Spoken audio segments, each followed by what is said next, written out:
Bienvenidos amigos, en esta ocasión vamos a tener una entrevista especial para tocar este tema que ahorita está ocupando los encabezados de todos los medios de comunicación a nivel mundial y que mucha gente desgraciadamente está manoseando este tema sin tener el conocimiento ni la experiencia para hablar de él.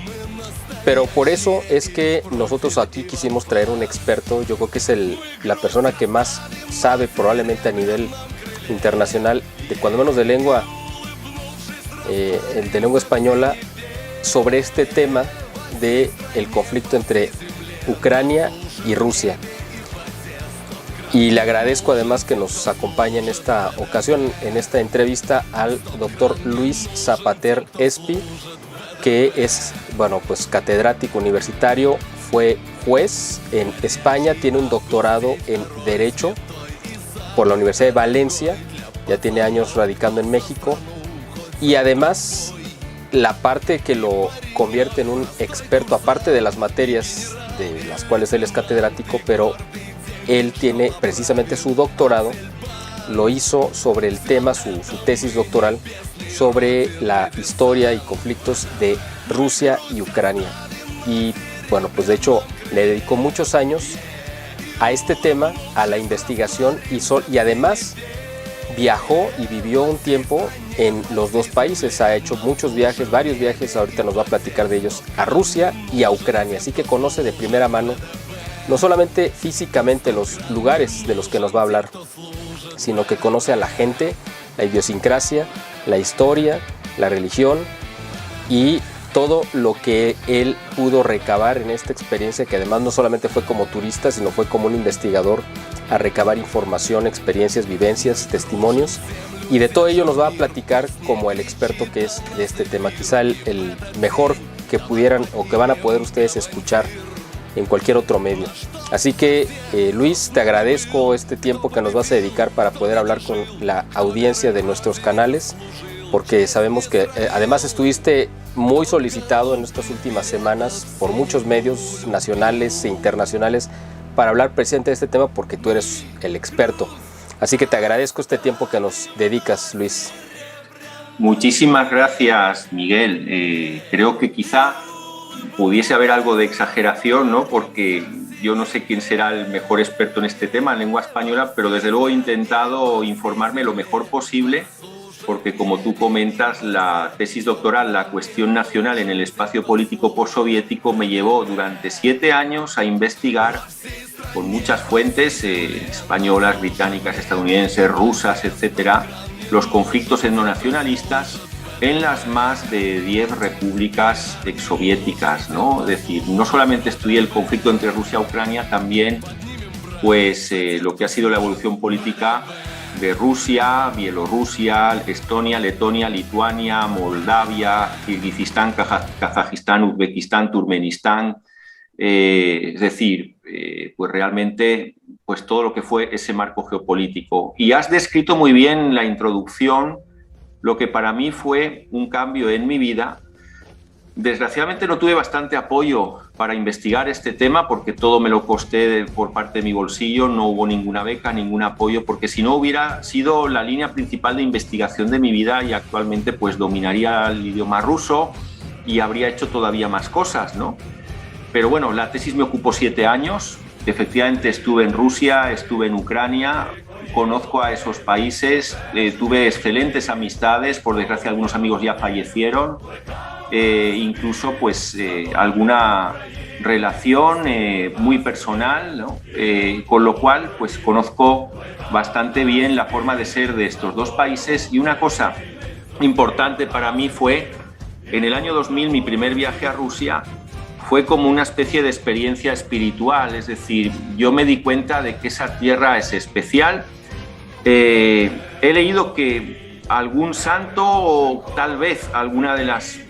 Esto ya es en el terreno de las creencias, no en el terreno académico, pero yo como católico pues recuerdo haber leído que en alguna de estas profecías de los últimos tiempos se menciona que Rusia, como pues también lo va a ser España y México, y lo ha sido Bosnia-Herzegovina con Medjugorje, es tierra de María, ¿no? Va a ser fundamental en el destino de la humanidad. Entonces, cuando yo llegué allí, tuve una experiencia mística, una experiencia espiritual. Actualmente relaciono también, fíjate qué coincidencia, que tal como está el globo terráqueo, el meridiano que pasa por Moscú pasa también por Jerusalén. Es decir, hay como una especie de conexión mística, como si también fuese tierra sagrada Moscú.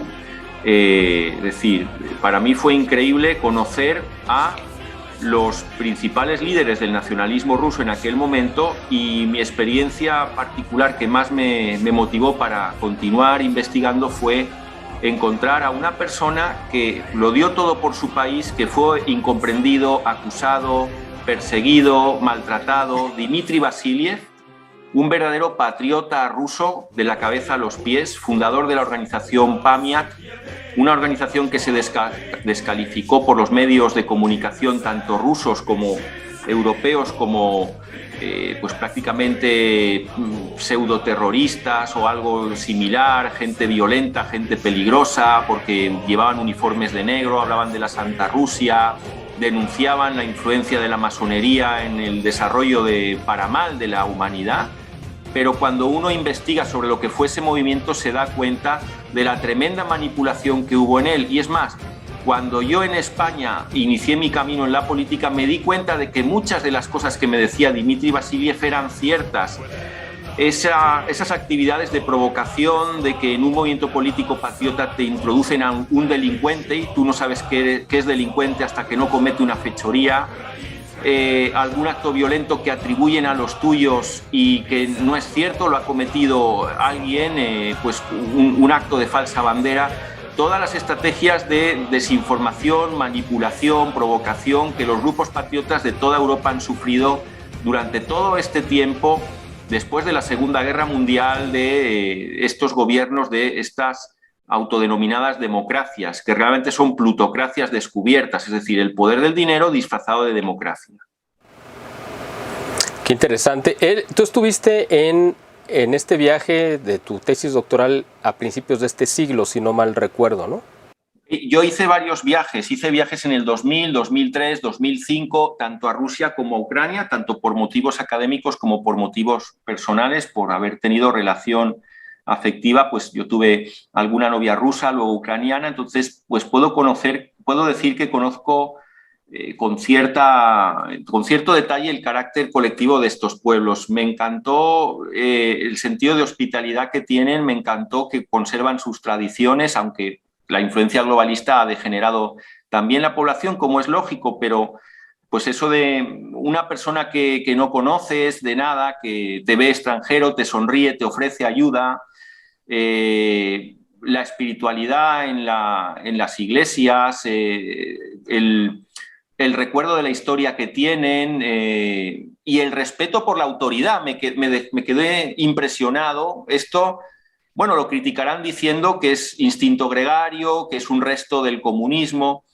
En una ocasión vi un pobre anciano que había tenido atrapado su brazo en una especie de trolebús, de un autobús que iba enganchado con hilo eléctrico, y echó a correr el autobús y le advirtieron al señor conductor: pare, pare, pare, y este hombre pues estuvo a punto de ver desgarrado su brazo. Si ese incidente pasa en España o en cualquier país occidental que he conocido, el afectado insulta, intenta agredir al conductor del autobús, y este hombre simplemente se recompuso la ropa, se agachó un poquito para vestirse bien y se marchó y no reclamó nada. Y digo, qué capacidad esta gente de aguantar en el sentido de no reclamar, porque una de las cosas que el nacionalismo ruso denuncia frente a Occidente es que Occidente ha degenerado en el individualismo, en el egoísmo. Eso se ve claramente en la filosofía. Yo enseño teoría política moderna y a mis alumnos yo les digo que la filosofía degeneró después de Santo Tomás, porque Santo Tomás, lo ha reconocido Martin Heidegger, es el verdadero metafísico. Después de Santo Tomás ya no se ha hecho metafísica y se ha sustituido estudiar la realidad de los hechos por la fantasía. Es decir, lo importante es la impresión subjetiva que en el observador produce el fenómeno investigado y no la verdad. Es una filosofía subjetiva que se desconecta de la verdad, que se basa en el relativismo, en un racionalismo que llega a ser irracional porque no tiene en cuenta los límites de la razón. Y esto es algo que retrató por vez primera brillantemente lo que luego serían considerados los profetas rusos del nacionalismo, del primer nacionalismo ruso.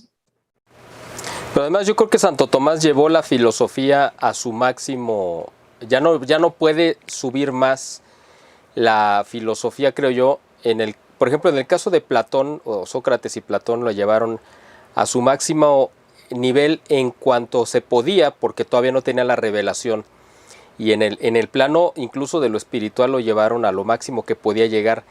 Aristóteles la desarrolla en el plano de lo natural y todo lo que tiene que ver con la respuesta de la naturaleza.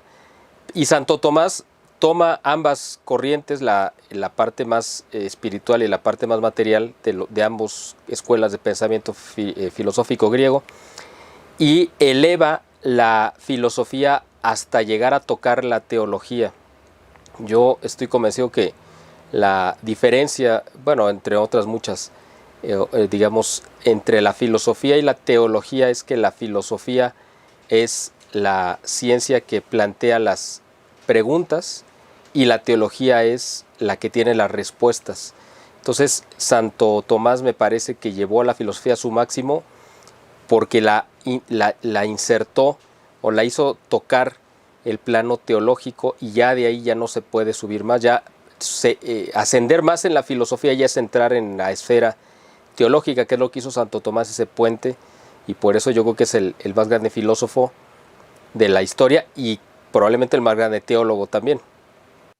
Así es, efectivamente, nunca llegó tan lejos la filosofía en su parte fundamental, que es el estudio del ser, que es la metafísica, efectivamente. Y hablando de metafísica, es interesante que nos demos cuenta que uno de estos autores, padres de la filosofía política que dio lugar al nacionalismo ruso, decía que lo importante de una nación no es lo que piensa ella de sí misma, sino lo que piensa de ella Dios en la eternidad. Esto supone una visión trascendente completamente opuesta a la mentalidad occidental, pragmática, ultrarracionalista y sobre todo relativista, porque el gran problema del mundo occidental es el relativismo. Las cosas no van en igual y todo depende de la óptica de la que la ve el interesado. Por eso, no es de extrañar que ante el problema geopolítico que tenemos hoy, hay muchos observadores internacionales que no tienen en cuenta por qué se ha llegado a esta situación, que no tienen en cuenta todas las afrentas, humillaciones, ataques que se ha hecho a Rusia desde la descomposición de la Unión Soviética, la guerra contra Serbia, la guerra contra Irak, en la guerra de Siria, que hasta fue derribado algún avión cargado de militares rusos, como pasó por intervención malévola de Israel, una vez que se acercaron a un aeropuerto militar, no sé si fue en Damasco o en Alepo, y cuando soltaron los misiles antiaéreos desaparecieron para que fuera derribado un avión cargado de militares rusos. El mismo intento de Obama de empezar una guerra directa interviniendo contra Siria después de haber apoyado a los terroristas, por no decir pues todo este problema en sí del Donbass, de Lugansk y de ese golpe de Estado que, manipulando al nacionalismo más radical de Ucrania, consiguió derrocar un gobierno por la fuerza y establecer una situación de hostilidad contra la minoría rusa. Es decir, todos estos hechos de repente se han esfumado de los medios de comunicación occidentales como si nunca hubieran existido, y hoy aparece como un mal absoluto, como un enemigo de la humanidad, como una especie de leviatán destructor del mundo entero, Vladimir Putin, como el único responsable de un conflicto que él no ha querido. Ya hace tiempo yo he publicado en algunos artículos, efectivamente, sobre todo a partir del 2014 que se activa este conflicto en el cual ahorita estamos viendo, porque fue el origen, 2013-2014, que Putin lo iban a hacer pasar por el Hitler del siglo XXI. Y no creo que no voy muy equivocado, porque así como a Hitler le han querido colgar todas las anatemas de lo políticamente correcto, y ya sabemos que se convirtió en el enemigo de la humanidad y todo lo que tú y yo sabemos perfectamente bien. Así están ahora queriendo pasar o hacer ver a Putin. Pero bueno, ahorita vamos a entrar a ese tema de lo que es la actualidad. Quisiera un poquito retomar o regresarnos en el tiempo a el origen de Rusia y Ucrania, que tú también lo conoces muy bien, porque además fueron una misma nación, una tierra única. Yo quiero ir haciendo o irte preguntando a lo largo de la entrevista si tú reconoces o crees o ves que hay cierta similitud, si es que la ves, entre el caso de Rusia-Ucrania, su relación histórica, sus agravios, con la relación que hemos guardado aquí en México con Estados Unidos, que también tuvimos un origen en común, es decir, antes de que llegaran los ingleses, pues era un solo territorio, Nueva España, que después fue dividido y seccionado.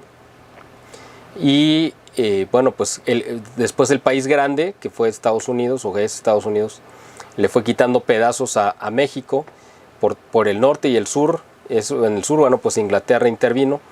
Y yo no sé si es similar al proceso que vivió Ucrania a lo largo de su historia, de ser un territorio, después ser invadido, de ser desmembrado, luego quedar sometido a un principado, ¿no?, de Rusenia, y luego ir creciendo y disminuyendo y teniendo su propia historia o queriendo tenerla, y Rusia por otro lado ya convertida en una potencia, pues tratando quizá de impedirla. O sea, cuéntanos tú, que eres el experto, ¿cómo ves esta relación? Porque a mí me parece, a mí desde fuera y yo como simplemente un espectador de estos temas, que Ucrania pues ha tenido una historia pues larga de agravios de parte de Rusia, o eso parece, cuando menos la historia así lo muestra. Y quizá Ucrania tenga muchos motivos para no querer estar como sometida a la voluntad de Rusia, así como en México pues tampoco quisiéramos estar sometidos a la voluntad de Estados Unidos.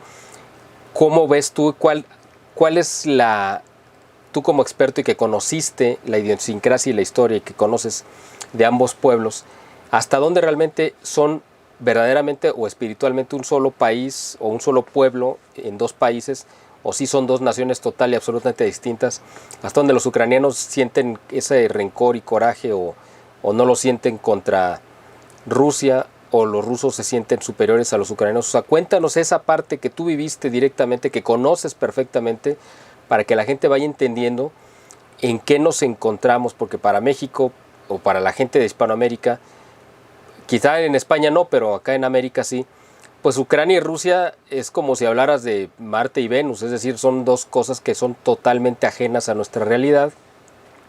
Y yo creo que el 98% de la población en México ni siquiera podría ubicar en un mapa, ya no digamos a Ucrania, ni siquiera a Rusia. Entonces, alguien que le es totalmente ajeno, pues quisiera que tú nos introdujeras sobre cómo es esta relación que se ha dado a lo largo de la historia y qué fue lo que tú viviste y viste en ambos pueblos, por favor, Luis. Bueno, yo podría hablar de lo que es mi visión sobre el origen de estos pueblos, lo que veo que tienen en común y lo que veo que tienen diferente.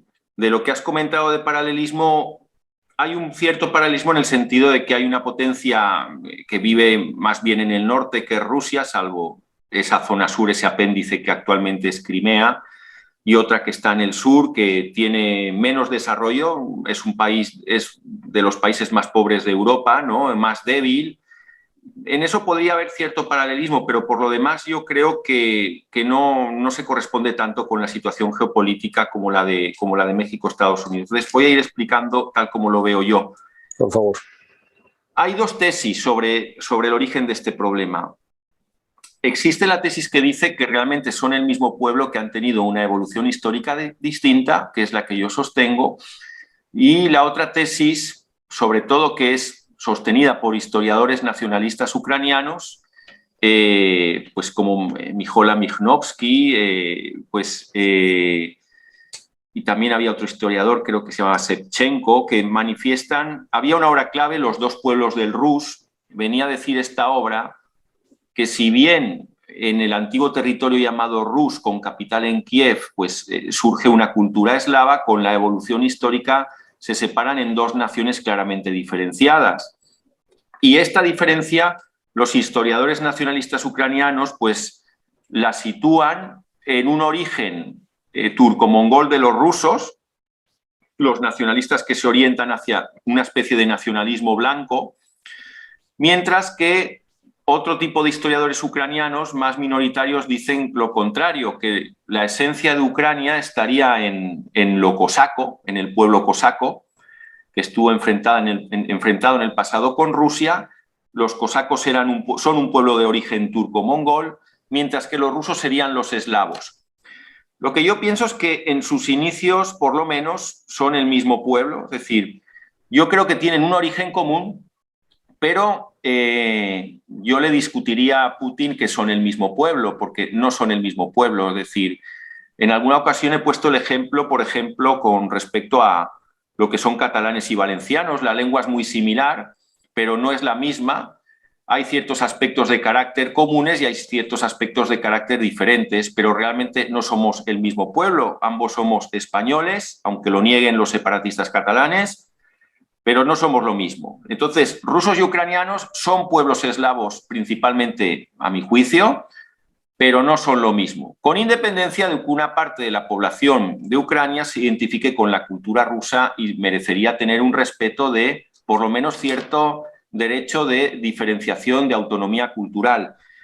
Esta historia se inicia en la Edad Media, es decir, en la Edad Media los vikingos fueron remontando los ríos de Rusia que dan al Mar del Norte, y como eran un pueblo guerrero y pues bien organizado, fueron estableciendo su poder, creando ciudades y fusionándose con la población eslava. Ellos eran los señores guerreros conquistadores, los eslavos estaban dependientes de su autoridad y llegaron a crear una ciudad muy próspera que se bautizó como Kiev, en lo que se llamó el antiguo Principado, con capital en Kiev, lo que se llamó el antiguo Rus. Entonces, este territorio, el Kievan, que es el que reconocen los historiadores, es la matriz tanto de Rusia como de Ucrania, y el Kievan era un territorio gigantesco para lo que fue la Edad Media. Estaba compuesto por Rusia, Bielorrusia, Ucrania, una parte de las repúblicas bálticas, una parte de Polonia, pero llega al siglo XII y surge una gran amenaza que es el Imperio Mongol. Los mongoles, capitaneados por Genghis Khan, luego continuados por Batu Khan, Tamerlán, arrasaron a sangre y fuego este territorio.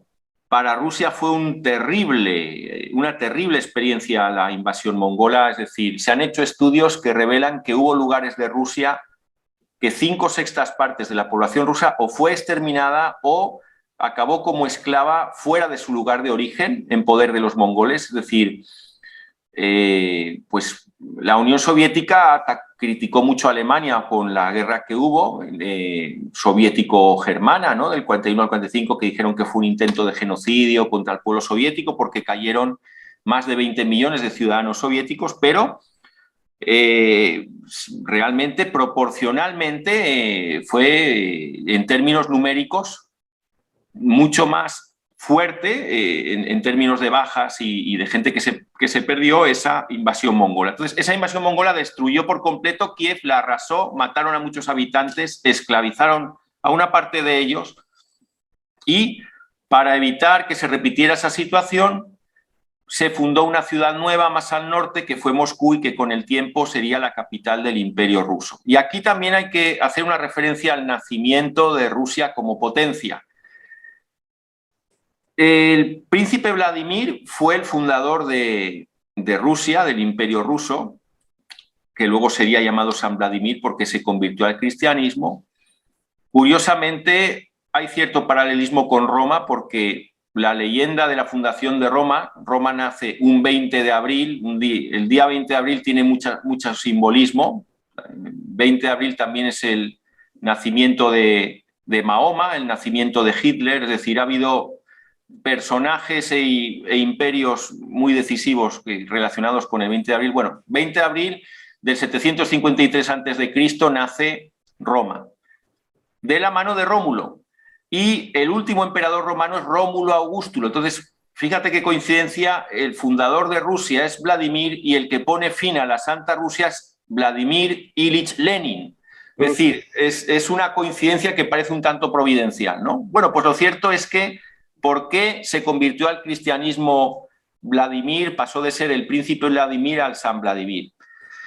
A la corte rusa llegaron misioneros maometanos, llegaron rabinos judíos, llegaron también sacerdotes cristianos explicando lo que era su religión, y dentro del cristianismo llegaron pues sacerdotes romanos y otros de Grecia, porque ya había existido la separación entre la Iglesia oriental y la occidental, y Vladimir quedó fascinado por el ritual de la Santa Misa realizado por los orientales, y desde ese momento adopta el cristianismo, pero en su variante ortodoxa.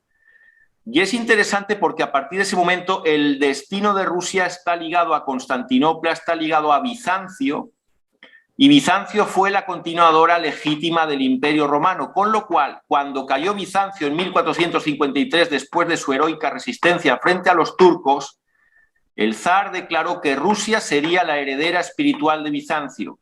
Y aquí hay otro dato interesante. Rusia, como España, estuvo desgastándose durante siglos luchando contra la amenaza, primero de los pueblos paganos salvajes como los mongoles o los tártaros, y después la amenaza de los pueblos musulmanes más violentos. Los mismos mongoles se islamizaron en la época de Tamerlán, pero es que posteriormente tenemos a los turcos. En el mismo tiempo, España hizo frente a las invasiones islámicas y luego hizo frente al turco y derrotó decisivamente la flota turca en Lepanto en 1571. Es decir, hay cierto paralelismo entre la historia de España y la historia de Rusia. Por lo que respecta a Ucrania, Ucrania no ha tenido el sentido imperial que ha tenido Rusia. Ucrania tiene un nombre, Ucraina, que viene a significar pues un espacio fronterizo, un espacio de intercambio. La ausencia de cadenas montañosas en Ucrania la ha hecho permeable a las invasiones, lo que ha provocado cierta mezcla étnica de los pueblos sometidos a sus conquistadores. Por tanto, una teoría de un nacionalismo étnico ucraniano, como defienden los más radicales nacionalistas ucranianos, no se corresponde con la realidad. No se puede identificar plenamente al pueblo ucraniano ni con lo turco-mongol ni con lo eslavo, sino que los ucranianos serían una mezcla de esa etnia inicial germánico-eslava, junto con esa fusión de